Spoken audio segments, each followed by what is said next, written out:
So in this video, I have a VCR that most people probably have never seen, and it's probably one of the coolest machines that I've ever seen. Cosmetically, that doesn't mean it's a great unit. It's a Toshiba SV-F990. I think that was the model. It's got analog VU meters, and it really looks cool. Super VHS machine, all kinds of digital crap to go wrong, and believe me, it's gone wrong. Let's check this one out. Today I have a real neat piece of gear on the workbench. This is a Toshiba Super VHS offering. Their top of the line Super VHS. This one used to be advertised in the video magazines, would say snow plow, they call this one. It had digital noise reduction and stuff on it. And this was Toshiba's top of the line offering. So you can see there's no model number on this one. There's a tape stuck in it. Digital tracking. It has a high clear to take out the noise. And all kinds of bells and whistles. But what makes this one completely unique from other VHS machines is the analog meters. I love it. This one was brought to me by a client, an old friend that I've known for many years, and I've maintained his equipment for the years. He's an old rock and roll musician from the 1960s. His band was called The Haunted. If you look up The Haunted, he had a couple big hits, and he was a guitarist for the band The Haunted, which I understand some of their stuff has just been re-released in Japan, believe it or not, after 60 odd years. Anyway, this is his machine, and we're going to get the tape out of it and see what's wrong with it. So there are side panels on this. I made this thing look like a Sony ES product with the wood side panels. Remove those first to take the cover off, and then see why it's not working. As I say, there's a tape stuck in it right now. I don't know what else is wrong with it, but we're going to see if we can get this thing going. The sides just, oh, look at that. They have washers on them. That's good, so you don't lose the screws.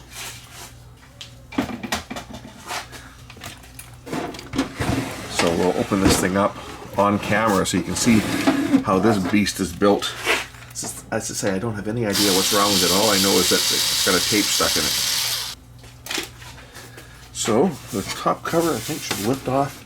No, there's one more screw in the back that needs to come out back here.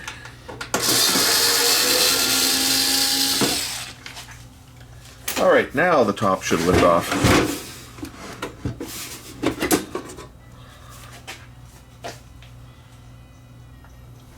It says audio recordings. He was using this machine as an audio recorder, it looks like.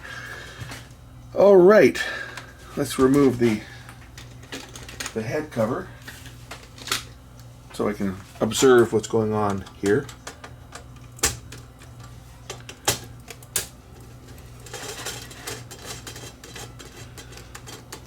Looks like the last person to service this didn't tighten down the screws. Probably me. Okay, tape is threaded. Nothing stuck here. Loading belt is probably what's wrong with this one. Let's power it up and just see what it does. Does it do anything? Does it power up? Clock lights up. That's a good indicator. Power. Where's the power button on this? It's on the front here. Oh, you know what? The motor's running, but the loading motor's not trying to turn. I wonder if we got a mode switch problem on this. The belt, obviously, it will need to be changed. No, maybe not. It seems like it's got torque, but the loading motor is not attempting to start.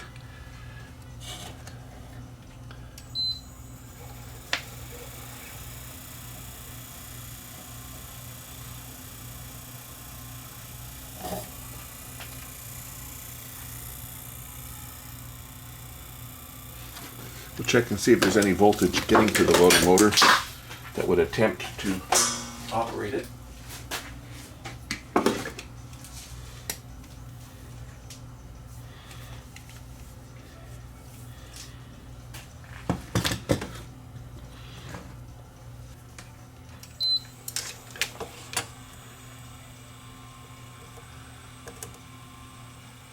So there's 9 volts. We have a bad loading motor. We have 9 volts getting to the motor and the motor's not turning. We got a bad loading motor on this. So first things first, I'll just reheat the solder connections on the back of the motor itself, just to make sure that it's just not a cracked connection there. Then the next step will be obviously to pull the loading motor out, and we'll check it out. And I'd rather not take all this apart if I don't have to get that loading motor out, because I don't want to mess up any timing or anything on it. So I'll get some solder. I'm just going to heat up the pins on the back of the motor here, just in case it's not making a connection. The more I look at this mechanism, the more it says JVC all over it.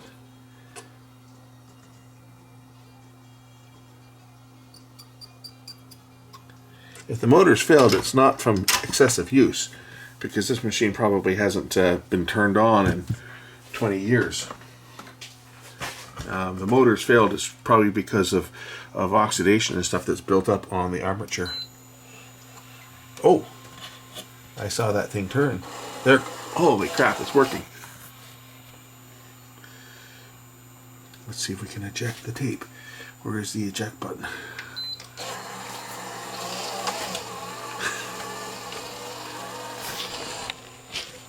Unbelievable. That's all it was solder connection had cracked on one of these sides. See, when I was measuring, I was touching the solder, but where it was actually soldered to the pin was bad. Audio recordings. Al. I wonder if it's his own stuff. Let's take a listen and see what it is.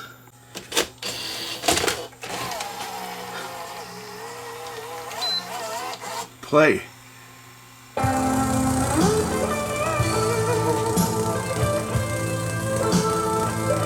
I hear some fluttering on here. Oh, you know what? Hang on. Hang on.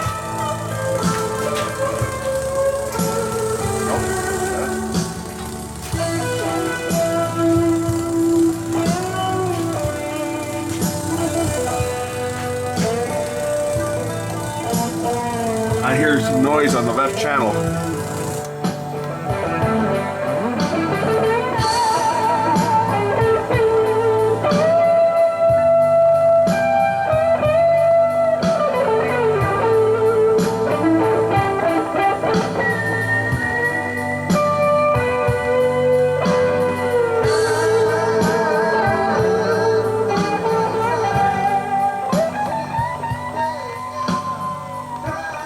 These will be original recordings. I don't think I have to worry about copyright on these, because the guy that owns this is a musician. So this will be his stuff. But that left channel was noisy there for sure. Maybe it's just the heads are dirty a bit. Ooh, no. Baby, take 4. MIDI verb on 22 again, and micro verb on medium 6. This time as opposed to a large 3 for the previous one. Tracking.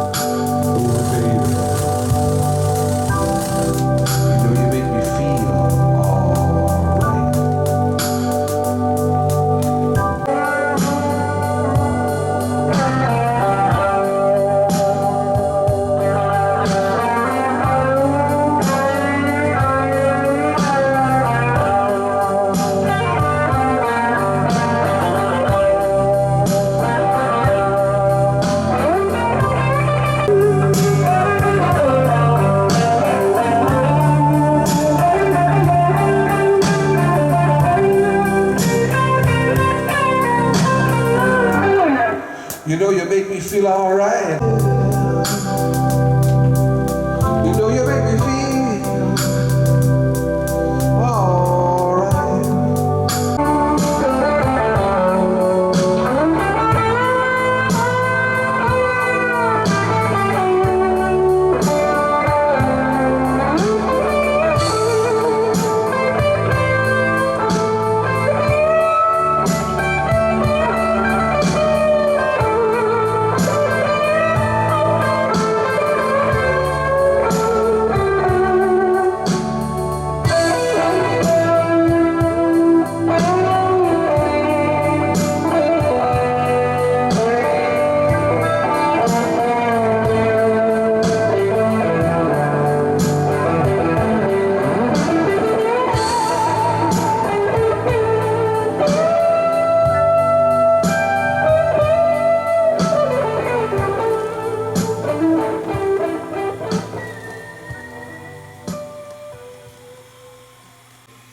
So these machines kept the tape loaded and rewound with the tape loaded. I'm just going to rewind this tape back here and we'll start it at the beginning.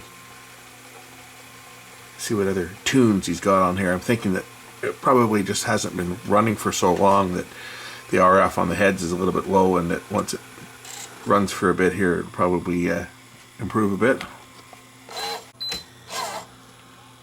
We might need an idler on this one. Looks like the idler might be slipping a bit. Either that or the tape is sticking. You know what? I'm going to give this thing a good cleaning. It feels like the tape is sticking. Feels like the tape is sticking to the audio head. But this one here does have an idler tire, which could very well need to be... Let's see some stuff on the bottom edge of the tape here. Let's give this machine a good cleaning. We'll see what it does. Oh yeah, look at the audio head. Look at the audio head on this thing. There, you see, look at this on the audio head. That's dirt. That's contamination from the tape. So let's just clean this machine up. I have a funny story about my Siamese cat today. She likes treats. She likes to eat treats, and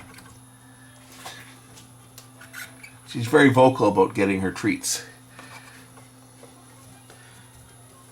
And every time I walk past the cabinet where the treats are kept, she'll follow me around and meow at me. And today, I went in to wash my hands in the washroom, and I have to keep the door closed because we have plants that we keep, and we can't leave any live plants around the house because the cats like to chew on them, which is what they like to do. So I keep the plants and keep them on in the bathroom on the countertop with a plant light and stuff. And I keep the door closed, so I'm exiting after washing my hands. The cat's meowing away at me, wanting me to give her some treats, and go to close the door. And just as I close the door, the cat always walks around with her tail up. And just as I'm closing the door, her tail went into the hinge part of the door and got caught in the door. The noise that cat made, and within 5 seconds, the other cats just immediately showed up. Like they're ready to take a piece out of me. It's like, oh, sorry. Poor cat. She'll probably run from me now. So this is what we got off of the stationary guides and the audio control head. And it still looks dirty. I'm going to clean it some more because I can still see residue on there. That would explain why the tape was adhering a bit to it. Tape could also be breaking down because old tapes, I don't know how old it is, but old tapes tend to deteriorate after a while. I'll also clean the drum off the chorus on this. Clean the upper drum and the lower drum. Oops.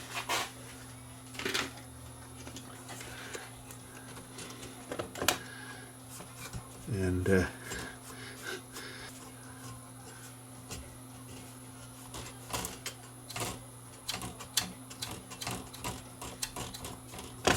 oh yeah, you think? It was really dirty, this thing. Like, these are a little bit awkward to get to. There's not a lot of room in here. Yeah, wow. You think this thing's had a lot of use in the past? It sure looks like it, doesn't it? Okay, let's try it again. See how it rewinds this time.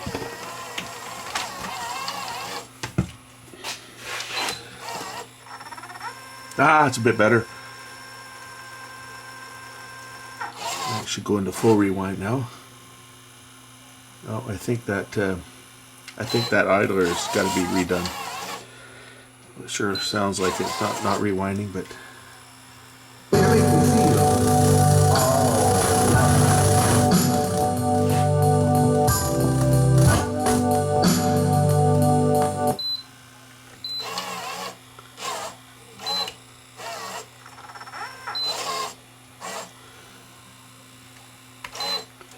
This tape is actually getting sticky.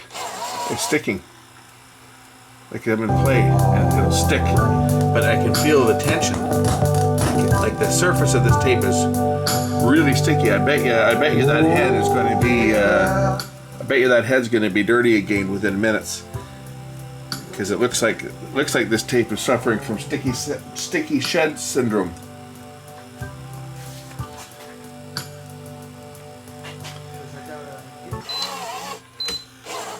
See, we'll go put it in rewind in it.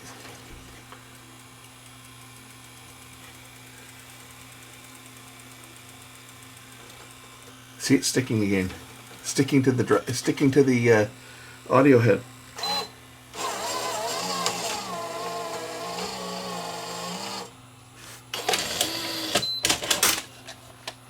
The tape itself is has deteriorated. This is a Fuji. Let's try another tape. I haven't even hooked it up to a monitor yet, so I don't even know if it's got a picture. I just want to see that the thing will rewind and so forth. Probably have to take out that idler and just beef it up a bit.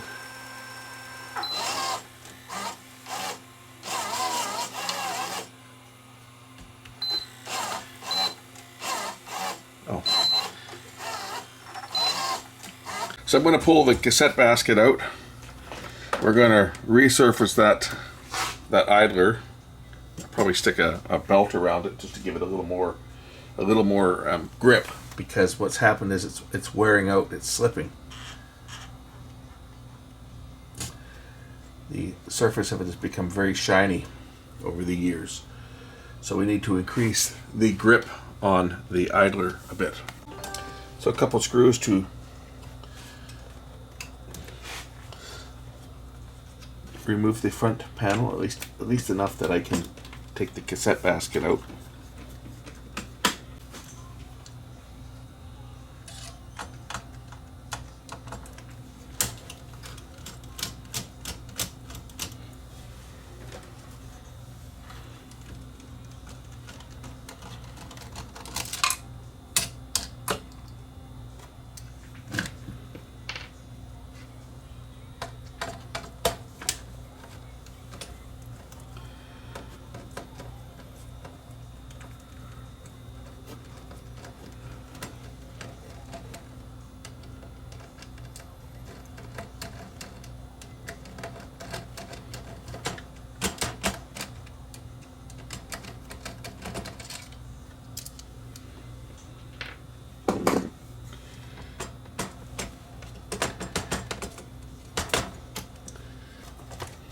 And then the front panel should lift out just like that. I don't need to disconnect it or anything. Yes, the unit's unplugged. I just need to get to the idler so that I can get to the idler tire and take the tire off on this one. I don't want to take the whole mechanism apart. So to get the tire off on this, I think I just have to take out the screw and lift off this clip, and I can lift the tire off. So what I want to do is I just want to get the idler off from the top. And I can do that by releasing this little spring. Lift this little spring off. I can take off this cut washer. I think it's a cut washer on here. There we go. That's just a regular clip. Take that off. Then I can lift off the spring like that. And then I can just pop this clip out and lift the idler right off of the post that it's on. Plan B, I've discovered there's lots of little cracks around the rubber, and I don't want to put any undue stress on it because I don't want the rubber tire breaking. I've got a flat belt, a 2mm belt. I'm going to try to cut this belt around the edges here and then glue it in place without removing the tire, as I don't want to put any undue stress whatsoever on this tire. Try to do this without removing anything. And get a tire that will go around here and just glue it in place. And that'll give me a little more, a little bit bigger circumference, and it will also give me a little more traction. Let's see what I'm doing here.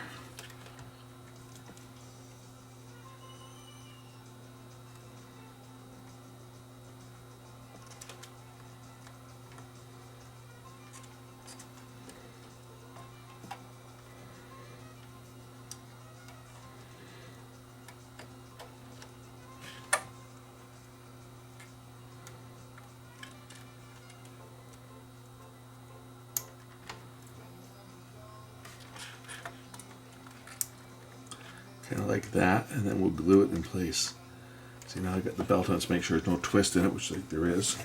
Get the twist out, and then I'm going to glue it in place. This might not be pretty, but I had to put some cement around the rubber tire as well because there are cracks in it. I don't want it breaking.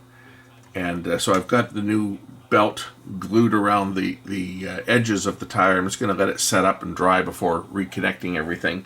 And hopefully that will give me some more torque for rewind and fast forward so that I can get this old beast back up and running.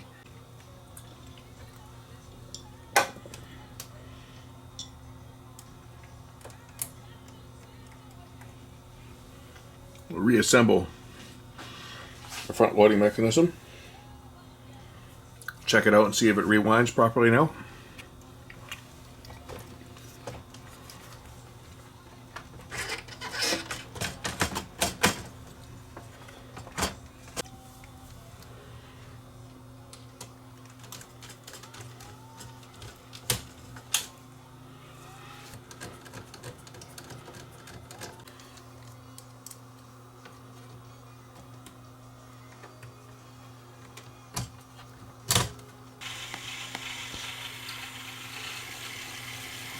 So here's a tape fast forwarding.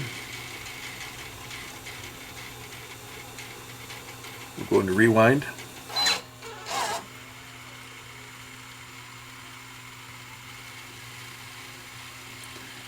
I would say that that's working a little bit better than it was with that old worn out idler. We'll try playing a tape on it now.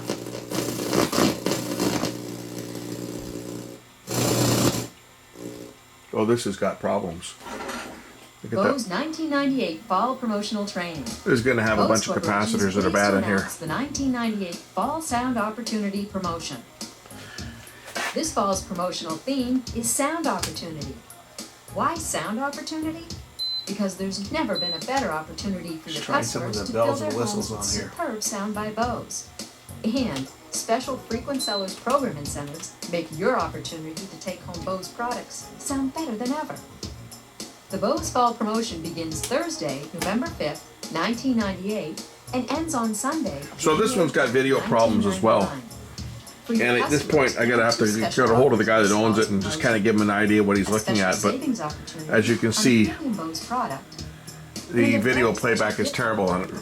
I'm going to leave the video now because we know that this unit has a hi-fi problem. It's not tracking properly, all that noise.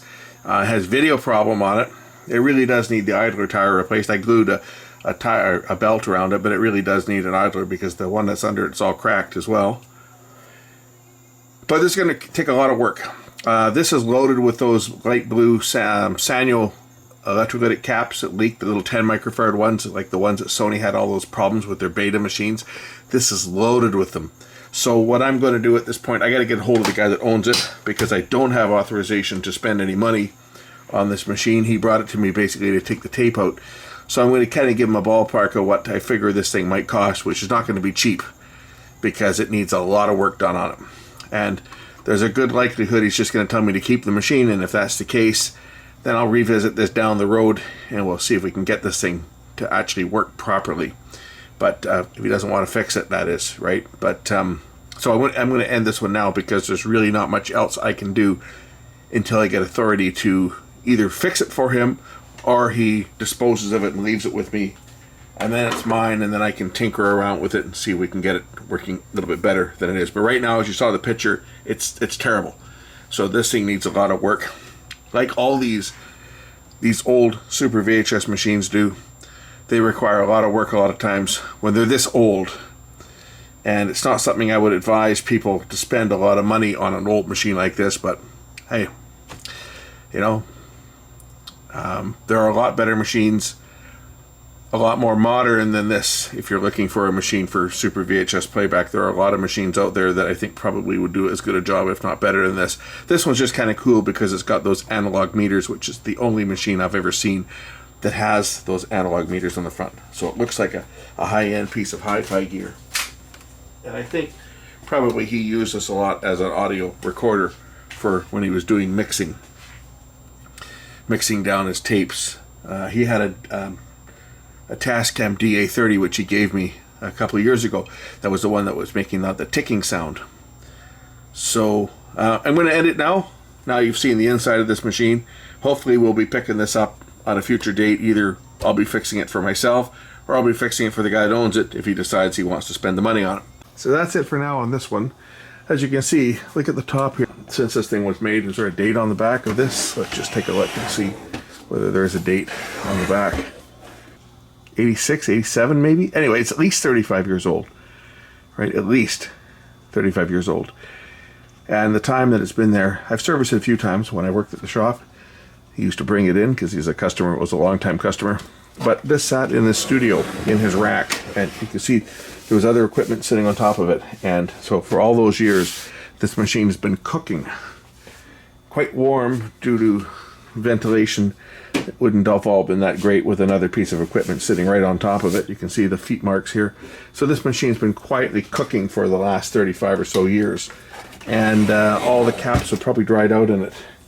And since these ones had bad caps to begin with, it's probably going to need a fair number of them replaced, which of course drives up the cost of repair. Anyway, as I said before, this wasn't brought to me to repair.